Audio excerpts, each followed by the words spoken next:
a dar inicio al siguiente y último panel. Ya estamos cerrando esta discusión tan bonita. Y bueno, estamos en el panel de manejo de cuencas, el último. Y bueno, estamos con los panelistas. Les voy a leer su semblanza. Estamos con Brenda Gómez Colín, que es actualmente doctorante del Instituto Interamericano de Ciencias y de Tecnología, y Ciencias del Agua en la Universidad Autónoma del Estado de México.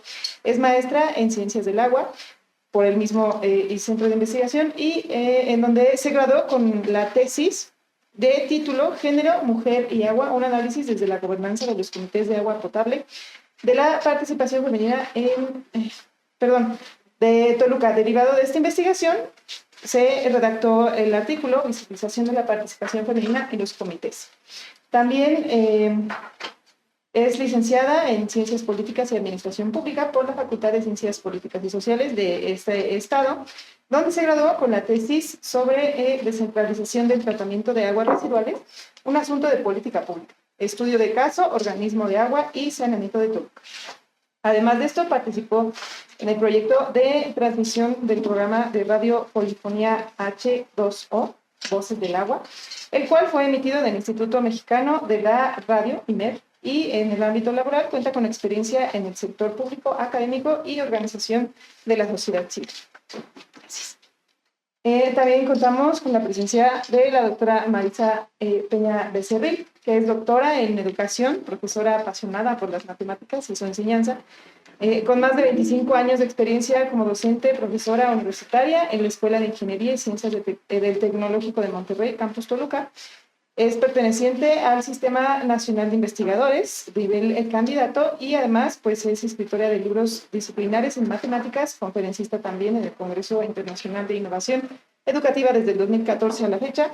Además de esto, ponente en la IE del 2021 y actualmente pues, es estudiante del doctorado en Ciencias del Agua en este instituto y está trabajando el análisis para el desarrollo y fortalecimiento de conciencia hídrica en estudiantes de pregrado. Bienvenida. Y finalmente, mi compañero Carlos Fernando Arenas Jiménez, es maestro en Ingeniería Civil y actualmente está cursando el doctorado en Ciencias del Agua. Su investigación se centra en la creación de una metodología histórica evolutiva para el análisis de recursos hídricos, integrando los aportes de Ángel Palerm a la gestión integrada de los recursos hídricos. Su propuesta busca desarrollar indicadores de larga duración, considerando la interconexión de actores y recursos hídricos, basándose en el enfoque de cuenca hidrosocial.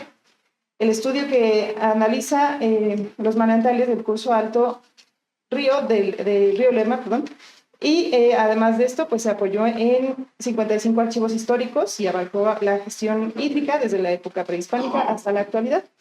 El trabajo está influenciado por la crítica del paradigma de la gestión integrada de los recursos hídricos, específicamente la corriente palermiana, que propone principios clave como la planeación, interdependencia y democracia en la gestión del agua. Estos principios desafían la planificación convencional al proponer una visión que toma en cuenta las particularidades de las comunidades locales. Además de esto, pues esta metodología desarrollada por él mismo está fundamentada en estas perspectivas justo para aportar nuevas estrategias de planificación y evaluación de la gestión hídrica. ¿Okay? Bueno, damos inicio entonces a este panel. Les recuerdo que tenemos 35 minutos. Sí, 35 minutos, un poquito menos. Y bueno, vamos a dar paso a las preguntas. No, perdón. Vamos a dar paso a su breve descripción de sus trabajos, por favor. Empezamos con Maritza, por favor. Gracias. Bueno, pues mi trabajo surge desde la perspectiva como educadora. Soy profesora de nivel universitario y en una ocasión en un congreso escucho que la educación es quien va a resolver el problema del agua. Entonces ahí pues yo dije, yo estoy en el mundo educativo, ¿en qué momento estoy ayudando a resolver el problema del agua? Entonces desde esta perspectiva comienzo a visualizar cómo la educación y los programas escolares están favoreciendo la resolución de las problemáticas del agua. Y pues bueno, en todo este estudio me voy encontrando que las problemáticas sociales están por acá y la educación va para allá. No hay temas para que se converja, para que un estudiante recién una vez que se gradúa, pueda contribuir en las problemáticas, a resolver las problemáticas del agua. No hay manera. Y de igual forma, analizamos que todos los programas educativos que existen en nuestro país, diseñados por la Secretaría de Educación Pública, no están considerando la problemática del agua como un eje importante para que toda la educación se pueda volcar y que el estudiante, desde los niveles básicos hasta llegar al pregrado, puedan tener ese mindset para que puedan apoyar en la resolución. Entonces, lo primero que empezamos a construir, pues es lo que la matemática dice: lo que no puedes medir no se puede mejorar. Entonces, yo presento en este encuentro el instrumento para medir la cultura del agua, pero viéndola como competencia, ¿sí? La cultura del agua es una cualidad que no se puede medir. Todos tenemos una cultura del agua. Para que la podamos medir, tiene que pasar al rubro de competencia. Entonces, estamos diseñando un instrumento para medir la cultura del agua como competencia, y luego entonces ya tiene una denominación como conciencia hídrica. Al ser conciencia hídrica, entonces sí puede tener varios atributos. Una competencia no se puede medir como tal, sino tenemos que llegar a ella a través de atributos de esta competencia. Entonces, nosotros tenemos ya un instrumento que tiene 25 reactivos que se han validado con un alfa de Cronbach superior a 0.8, lo cual en el mundo estadístico, pues decimos, es un muy excelente número. Y tenemos reactivos que se han analizado estadísticamente a través de coeficientes de capa. De igual manera, pues la literatura nos dice que si yo me muevo en los parámetros de 0.6 a 0.8, pues son estadísticamente confiables. Entonces, nuestro instrumento ya fue aplicado a 1,130 estudiantes de pregrado, ¿sí? Que fueron los que al resolver el instrumento pudimos validar. Gracias. Sí. Adelante. Bueno, Brenda, por favor. Bien, Gracias. Mi tema de investigación lleva por nombre Pozos Domésticos en la cuenca hidrosocial del Alto Lerma, propuestas de gobernanza y gobernabilidad, y a grandes rasgos les comento algunos datos, puesto que voy en segundo semestre. En el primer semestre se elaboró el protocolo de investigación y actualmente se tienen algunos avances de acuerdo a los objetivos planteados. ¿Cómo surge esta temática? Esta temática es consecuencia o es secuencia de las investigaciones realizadas previamente en la línea de gestión integrada del agua, en la que se identificaron diversos sistemas de gestión del agua en la cuenca alta, la cuenca hidrosocial del río Lerma. Aquí se han identificado que además de las instituciones, llámese Conagua o CAEM en el Estado de México, hay otros sistemas como son los comités de agua potable, como son también las regidurías y el tema de pozos, que nos permite el abastecimiento de agua potable en toda esta cuenca. Aquí identificamos que hay un derecho positivo que regula la prestación del servicio de agua potable, pero también hay un derecho consuetudinario que es a través de usos y costumbres, donde se fomenta la perforación de pozos para abastecerse de agua potable. A partir de identificar en una investigación que dirigió también el doctor Tonatiu en la subcuenca del río San Javier, donde hay pozos que tienen una función social, una función donde se le considera al pozo como patrimonio de la vivienda, donde tiene además esta característica de que se comparte el líquido con la familia o con los vecinos, y se desconocen también otros datos. Es que surge como objetivo de esta investigación identificar cuál es la gobernanza de los pozos domésticos en toda la cuenca. Si bien la cuenca alta tiene 32 municipios, nosotros no vamos a abarcar los 32 municipios, puesto que los pozos son considerados como ilegales. Y el que nos faciliten los datos sobre por qué los perforaron, cómo los administran, qué calidad del agua tienen, qué usos les dan al agua, es un tema bastante delicado, bastante del ámbito privado de la unidad doméstica, y acceder a ello es sumamente difícil. Se ha buscado información a través de diversas estadísticas, una de ellas INEGI, y se ha encontrado que INEGI pregunta cómo se abastecen de agua potable en las viviendas. Sin embargo, preguntan por la principal fuente, y entonces la mayoría pues contesta que a través del sistema de agua potable. Pero muchas de estas viviendas pueden tener más de un sistema, pueden tener comité de agua, pueden ser abastecidos también por los ODAPAS, pueden tener pozo, pueden también tener un manantial cerca, pueden tener diversos sistemas. Sin embargo, INEGI solo te pregunta cuál es la principal fuente por la que te abasteces. Además de que mezcla la categoría de pozo con otras diversas, como un río, un lago, otros por pipas, etcétera. Entonces es difícil acceder a cifras a través de INEGI. Sin embargo, encontramos documentos de 1853 que nos dicen que ya había pozos en esa época. En ese entonces se llamaba Departamento de México, no Estado de México, y a partir de ello, de estas fuentes, pues damos pauta a este objetivo de identificar la gobernanza y gobernabilidad a través de diversos objetivos. Uno de ellos, pues, tener un marco teórico conceptual que nos permita interpretar los datos. Vamos a hacer también una revisión de toda la normatividad, todos los planes, normatividad que regula el tema de los pozos, la planeación que se hace desde el nivel federal, estatal y municipal para saber cómo está regulado este tema, y de las políticas que hay en la materia. A su vez se va a identificar, se va a realizar cartografía histórica de todo lo que nos permitan los documentos tener para ver cómo ha evolucionado históricamente. Lo que hasta ahora se puede cartografiar es a través de esta estadística de 1853 y pues los datos que se tienen a través de trabajo de campo. Ahí yo he encontrado que actualmente se están perforando bastantes pozos. Es un sistema que sigue vigente, que sigue siendo muy importante. También se va a identificar la calidad del agua de estos pozos. Ya se han realizado algunas muestras y bueno, les comentaré de ello más adelante. Y los resultados, pues, si gustan también más adelante les comentaré al respecto. Muchas gracias. Bueno, buenas tardes para todos. Mi investigación consiste en la generación de un sistema de gestión de manantiales.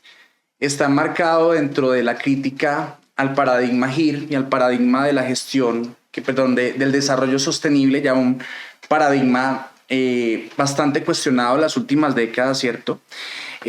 ¿Por qué? Porque nosotros proponemos desde esta metodología, a partir de la escuela palermiana, considerar la evolución multilineal, es decir, que las comunidades, las sociedades tienen diversas formas de evolucionar, ¿no?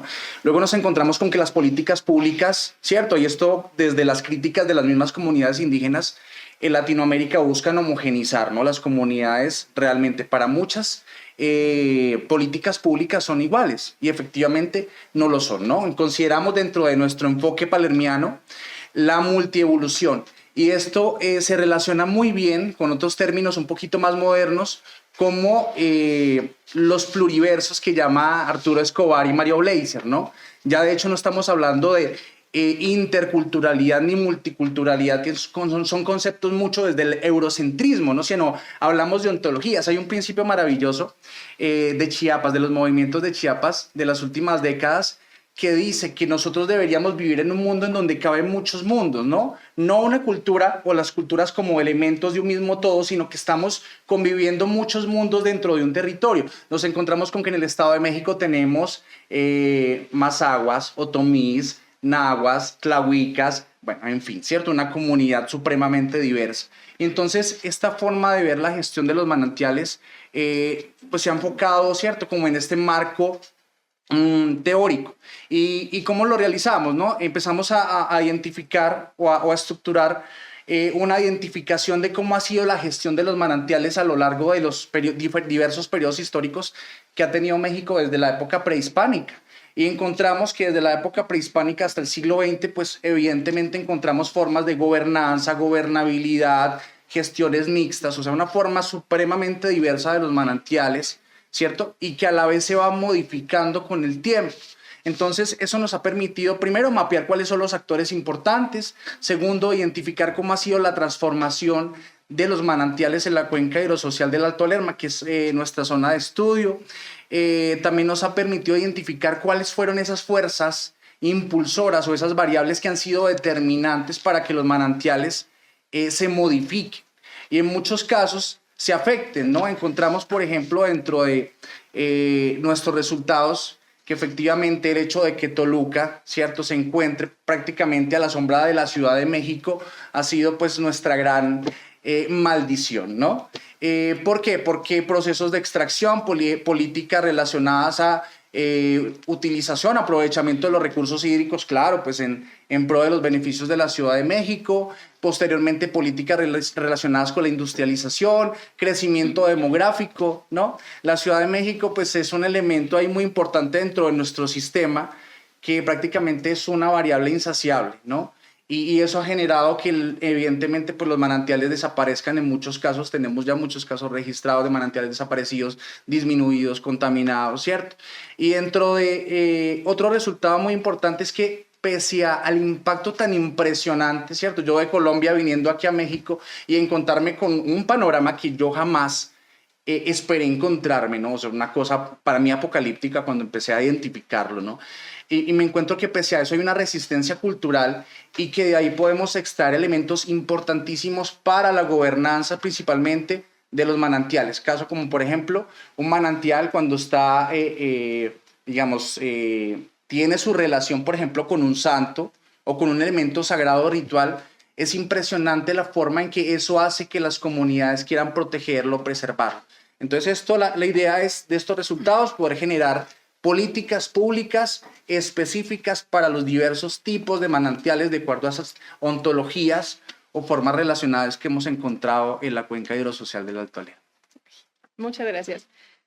Bueno, dado que estamos un poco cortos de tiempo, voy a saltar esta dinámica y lo que les voy a preguntar, o más bien lo que quiero, es que cada uno de ustedes nos pueda compartir cómo creen que sus temas pueden converger. ¿En qué punto creen que, por ejemplo, lo tuyo, Brenda, se pueda relacionar con Maritza, ¿no? ¿En qué punto, Carlos, crees que se pueda relacionar? Digo, insisto, por cuestión de tiempos, pues quiero manejar la dinámica esta vez así para justamente no enfocarnos más en la metodología y demás, sino que justamente tengamos esa retroalimentación entre todos. Entonces, por favor, Maritza. Bueno, yo encuentro un punto central que es educativo. Aquí nos comenta Brenda, las propuestas de gobernanza que tú visualizas y al ver el pozo como una función social, pues ya implica personas y esas personas tuvieron que pasar por un mundo educativo y ese mundo educativo no favoreció o favoreció la conservación del insumo.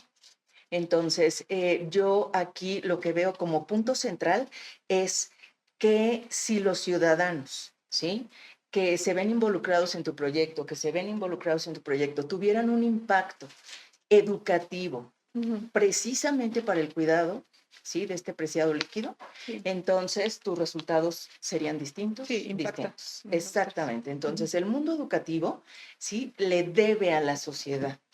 Sí, la educación, insisto, los problemas que nosotros tenemos están de este lado y los programas educativos están por ahí. Sí. Entonces, una manera de poder apoyar la resolución de las problemáticas que están estudiando ambos colegas es con un programa educativo adecuado. La problemática del agua, sí, que es con palabras de aquí de mis dos directores, no es la crisis del agua, es una problemática de gobernanza, ¿sí?, y de calidad del agua. Entonces, si nos centramos en resolver eso, se resolverán por añadidura lo que viene detrás. Claro. Entonces, por ejemplo, un tomador de decisiones. El tomador de decisiones puede tener fuerza de voluntad para solucionarlo, pero no tiene la capacidad. ¿Sí? O sea, la educación que recibió no le aportó, porque quizás se inclinó por una carrera de derecho. ¿Sí? Entonces, pese a eso, lo que yo propongo es que no importa si estás en derecho, en medicina, en arquitectura, que los programas educativos, ¿sí?, tengan que ver con el cuidado de este líquido desde tu perspectiva. Sí, claro. Yo voy a desarrollarlo desde las matemáticas. Brenda, por favor. En mi caso, lo que veo como convergente en estos tres estudios es el tema de las políticas públicas. Van hacia allá nuestras investigaciones, claro. hacia propuestas. En el caso de la cultura del agua, pues esta se ve reflejada en las políticas públicas donde buscan sensibilizar a la población, informar a la población, tener campañas de información.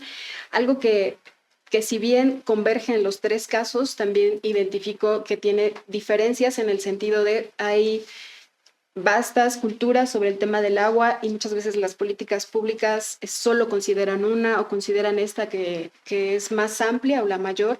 En el caso de los manantiales, pues estas políticas públicas que no consideran la parte histórica y en mi caso, bueno, el tema de pozos, la carencia incluso de estas políticas públicas, ¿no? En ese sentido veo la convergencia de los tres temas. Bueno, estoy muy de acuerdo con Brenda, ¿no? Uno de los resultados que encontramos en este análisis evolutivo es precisamente que las políticas públicas pues son lo que mueve todo, ¿no? Y muchas veces en nuestras investigaciones resultan ser el cuello de botella, ¿no? Tenemos resultados maravillosos y luego, bueno, vamos a llevarlo a políticas públicas y ahí es como que ya no entra, ¿no? ¿Por qué? Porque, por ejemplo, en el caso de la cuenca del Alto Lerma, siglo XIX, finales, comienza todo un tema de políticas públicas de vamos a desecar la cuenca, que las lagunas están relacionadas que con enfermedades, que con suciedad. Nos empiezan a generar todos unos discursos que luego también se transmite, por supuesto, en las escuelas a nivel cultural, ¿no? Y la gente, pues sí, no, el agua, claro, las lagunas pues están relacionadas es con eso, insalubridad, ¿cierto? Entonces, la política pública, así como generó daños importantísimos, industrialización tras base, ¿no? Puede hacer lo contrario con, por supuesto, pues una identificación muy bien de cuál es el problema, por ejemplo, si estamos hablando de educación, cómo tienen que ser los programas de educación, claro. ¿Cierto? Una cosa de que me parece interesantísimo lo que dice Maritza, conciencia, ¿no? Conciencia hídrica, dijiste tú, ¿no? Que es muy diferente al tallercito luego que te dan de media horita, chicos, vamos a aprender del agua, no dejen abierta la llave cuando se lavan los dientes, listo, ya, sabemos cómo preservar el recurso, ¿no? Entonces la conciencia me parece muy interesante y claro, pues al final todo eso viene de qué? De las políticas públicas, pues bien estructuradas y bien enfocadas. Sí, bien, muchas gracias. Ahora, justo hablando de todo esto, me surge la pregunta, ¿ustedes hasta dónde creen que realmente puedan llegar con su trabajo? O sea, así en términos de, lo mencionas, es un cuello de botella, híjole, ¿cómo le vas a hacer, no? Sí, me Entonces, asusta. me dan como esa curiosidad de saber cómo lo podrían, cómo lo visualizan. No sé. Si quieres, empezamos contigo, Brenda. Sí, Brenda. Sí, quiero. Considero que en la academia se pueden hacer excelentes trabajos de investigación. Sí. Sin embargo, ya en el sector público, la consideración de estas investigaciones y lo que aportan a determinados temas es mínimo. Se queda únicamente en las universidades y para las universidades. Okay. Y no hay esos, o son muy pocos esos vínculos que se generan con el sector público, con esas autoridades que administran el agua, donde todo el conocimiento adquirido en las universidades trascienda a otro espacio. Generalmente en estas autoridades, en este espacio público, quienes toman las decisiones se ven influenciados por temas políticos, por intereses particulares. En ocasiones se consulta a expertos o académicos, se elaboran muy buenas propuestas, muy buenos proyectos, pero los tomadores de decisiones únicamente pues, pueden considerar una u otra parte dependiendo de proyectos y de intereses y demás. Entonces considero que en particular hablando de mi proyecto, es sumamente relevante, sumamente necesario. Sin embargo, ver la ruta a seguir para que ejerza una influencia en la toma de decisiones es aún un reto mayúsculo. Sí, claro. Okay. Por favor. Bueno, yo lo primero que pensé es para dónde me va a llevar, bueno, a obtener el grado.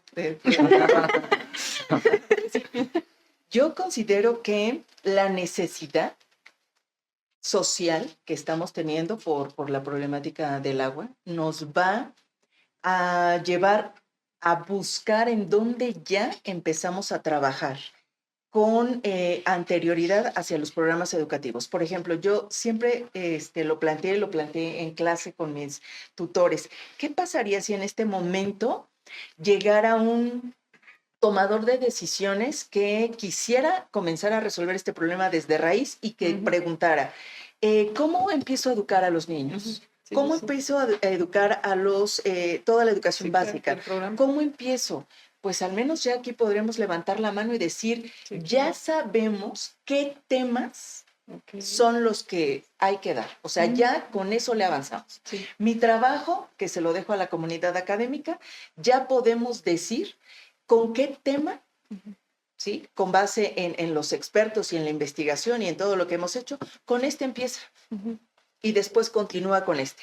Y que si un profesor de matemáticas dice, no, yo soy ajeno, pues ya también mi trabajo le dice, todas las áreas de conocimiento deben de estar apoyando el conocimiento específico del agua. Exacto. Sí. Ok.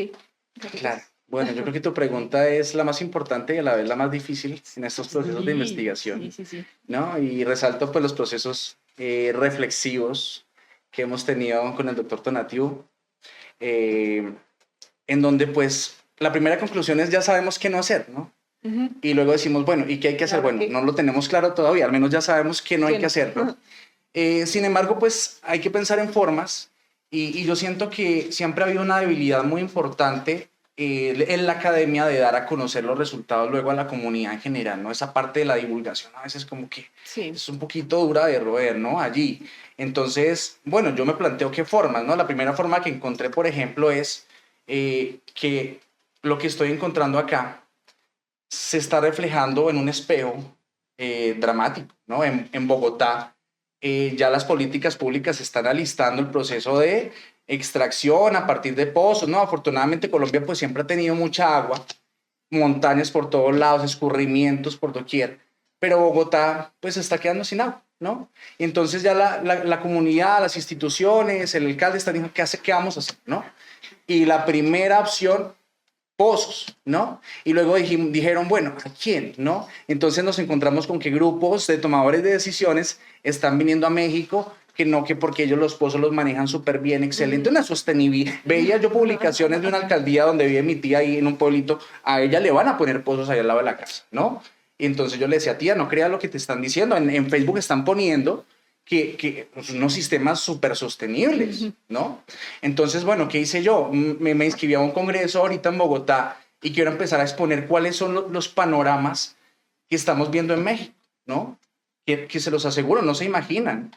Entonces platicaba yo con un familiar en Bogotá, no, es que imagínate, primo, que cada 9 días no tenemos agua, está terrible en Bogotá. Y yo le dije, no, pues aquí cada 3 meses tengo agua yo un día. Entonces no me imagino tú qué vas a pensar si vivieras conmigo. ¿Sí? Entonces, pues también con el doctor alguna vez nos dijo, miran, el tema de los videos, documentales, fotografías, hay que buscar otras formas de llegar a la comunidad en general, porque el bogotano de a pie no sabe lo que le va a pasar, ¿cierto?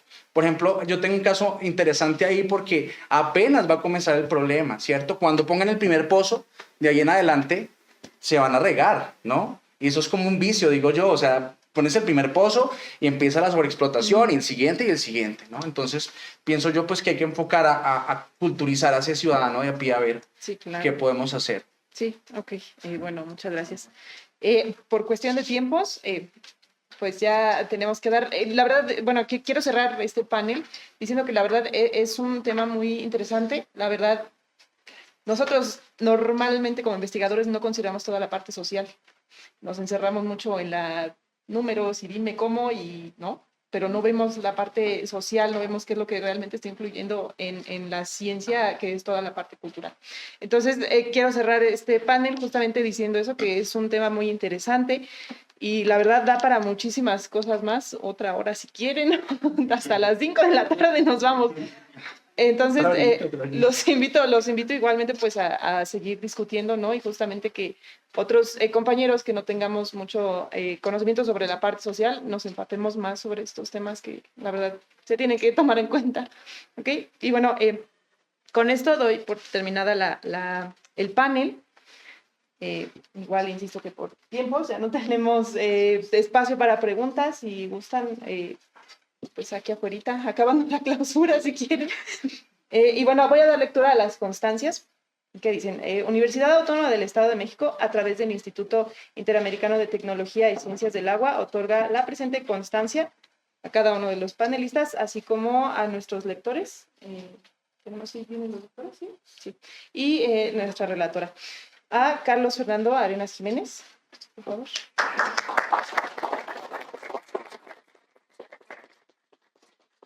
Brenda Gómez Colín.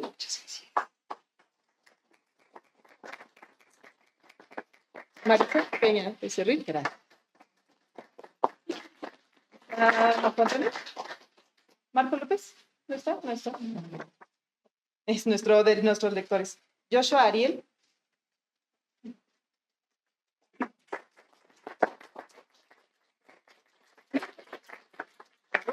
Y a Daphne Luna Pérez.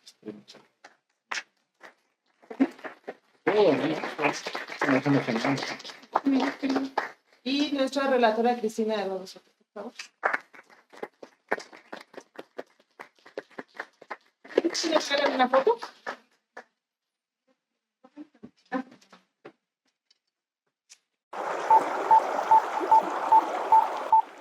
TUEMEX.